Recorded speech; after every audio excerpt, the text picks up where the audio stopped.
welcome back to the channel.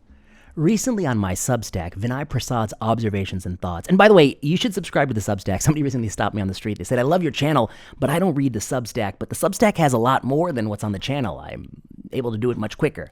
Recently on my Substack, I have an article. It's entitled, That's Not My Job, an Attitude I Find Troubling Among Physicians. It's based on a tweet I saw. That tweet, maybe I will put it up on the screen right here. I have to put my hand here to remember in the post-edit to put that thing on the screen. That tweet is by Clement Lee. I think he is a faculty member at Harvard Medical School. Shocking. I mean, when you read the tweet, you're going to be shocked. And this is what the tweet says, quote, I love medicine, but sometimes being a doctor is much more customer service than is actual medicine. Okay, this is a quote tweet. Somebody asked a question. The question is, what's a job that's a lot less fun than you would expect? And he writes, I love medicine, but sometimes being a doctor is much more customer service than it is actual medicine. And a follow-up tweet. This is what got me. Like, what do you think your doctor is going to do about your cold coffee or broken shower? And then he has some emoji. And I'm not a young person, so I don't know what these emojis mean. But it looks like, grimacing, like he can't do anything about that. Well, I have a few thoughts on this. What do you think your doctor is going to do about your cold coffee? Here's what I think. If you're a doctor, I'm a doctor, I go round on people all the time. I've been doing it as an attending for 10 years. I've been rounding since 2007 when I was a third-year medical student. So it's been a long time. When you go round, every once in a while, you walk in someone's room and they say, hey, doctor, before we talk, I was just wondering, I really want a glass of water. Would you let my nurse know? I always say, you know what? Hold on a second. Let me just go. Do you want ice in there or no ice? And they'll say, I'll take a little ice. Say, okay, just give me 1 second. I'll go grab it for you. I go grab the water. I come back. And sometimes I get myself a water too because I'm thirsty, okay? Why do I always get the water? I say 99% of the time, unless there's like some medical emergency. Why do I always get the water?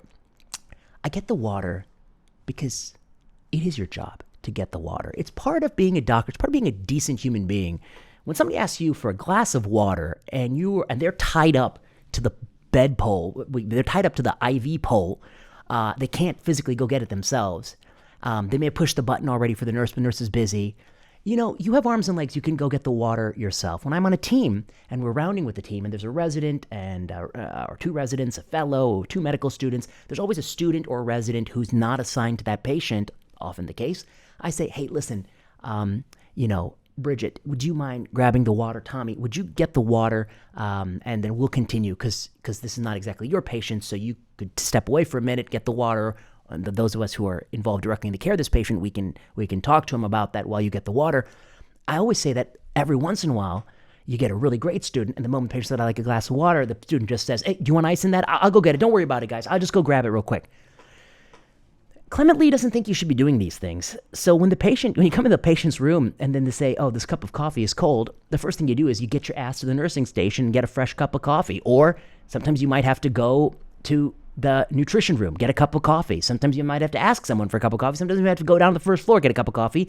But you can get someone a cup of coffee. Okay. I think the reason this tweet bothered me so much is that people have forgotten.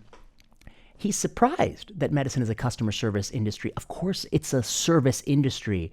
It's a form of service to someone who is sicker and more vulnerable than you are. And you should take it seriously. And yes, of course, I want everyone in the hospital to be operating at the top of their license. I want to be doing the things that at the peak of my cognitive ability and have all those other sort of clerical stuff given to other people who they themselves work at the top of their license so that as a system, we can do the most good for the most people where people operate at their highest level possible and can take care of the most sort of important cognitive tasks while other people get the job done. And that's the most efficient use of everyone's training. I believe in that system. But you know what? Every once in a while, somebody wants a hot cup of coffee. And it is so terrible to me that people don't have that attitude of just going and getting it your damn self. And they want someone else to get it. What do you think your doctor's going to do about your cold coffee? It bothers me so much. Go get a goddamn cup of coffee and bring it back. It's not beneath you to do that. In fact, it's an honorable thing to do that. And if you view it as beneath you, then I don't know if medicine is really the right field for you. And I worry this person who's teaching trainees is sending the wrong attitude. Broken shower. Let's talk about that. If I go in a patient's room and they say, Doc, I want to take a shower today, it's broken. I say, okay, this problem will be solved for you. I'm sorry that happened. I want you to take a shower too. Because if a patient is able to take a shower, You want them to take a shower, okay? There are many patients who they can't take a shower. They're so sick they can't take a shower. Those who are ambulatory, able-bodied, able to get there, take a shower, get clean, you want that to happen. That's a good thing. And to be in a room when they're paying thousands of dollars or their insurance company's paying thousands of dollars and it doesn't even have a working shower, that's absolutely unacceptable. The hospital should not be allowed to do that. And so that doctor needs to go out to the nurse manager, the floor manager, and say, hey, he's in a room with a broken shower. Either we get it fixed in the next couple hours, we got to transfer this guy to a different room because this is unacceptable. And then they say, well, you might have to live with a sponge bath. I'm sorry, he can't. That's not acceptable. He's able to stand up and take a shower. It might lower his infection risk. It certainly makes people feel better. He's paying all this money for the room. We have to be able to provide a working shower. And if not, we got to get him another room. That's what a doctor can do. Actually, doctors can tell people to do things, and they often do, in fact, happen. I know that sometimes they don't, but sometimes and often they do happen. And so what do you think your doctor is going to do? Yeah, collect the complaint and direct it to the right party. It's not difficult. It's not rocket science. We don't need doctors just to prescribe unnecessary CT screening for homeless people, like a prior video of mine. We don't need doctors just to add more Zofran to the MAR. We need doctors who actually provide care. As was once said by a wise physician, the secret to caring for the patient is caring for the patient. How would you treat your own mother? How would you treat your own father? If your father was in the room and you go to see your father, he says, hey, my cup of coffee's cold. You know your ass is going to be down there on the first floor getting him a fresh cup of coffee, and you'll be back up in a few minutes. And that's how we should treat our patients. And so to me, when I read this, I really felt like this person has completely missed the mark of what medicine is all about. And I think they're teaching an implicit curriculum that is growing, that's flawed. The implicit curriculum, which is that, oh, I don't need to do that. Students, it's not the job of a doctor to do that.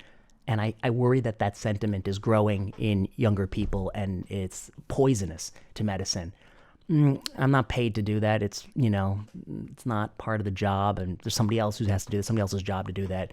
Well, you know what? Things fall through the cracks, and at the end of the day, that's a person who's put their trust in you, and you can either do the right thing as a human being, period, or not, and you get that choice every day. So I always try, in so much as possible, unless they're having like a cardiac arrest right in that moment, you always do the right thing. And sometimes you get yourself a cup of coffee too. It's actually not so bad to give somebody a cup of coffee. Okay, so I'll be back. If you like this video, more videos like this. I've got a few topics that I've been talking about on my Substack, Vinay Prasad's Observations and Thoughts. I'm also on Instagram. You can follow me there. I got a few more things that I want to get off my chest, and I'll put out these videos in the next few weeks to come. Until next time.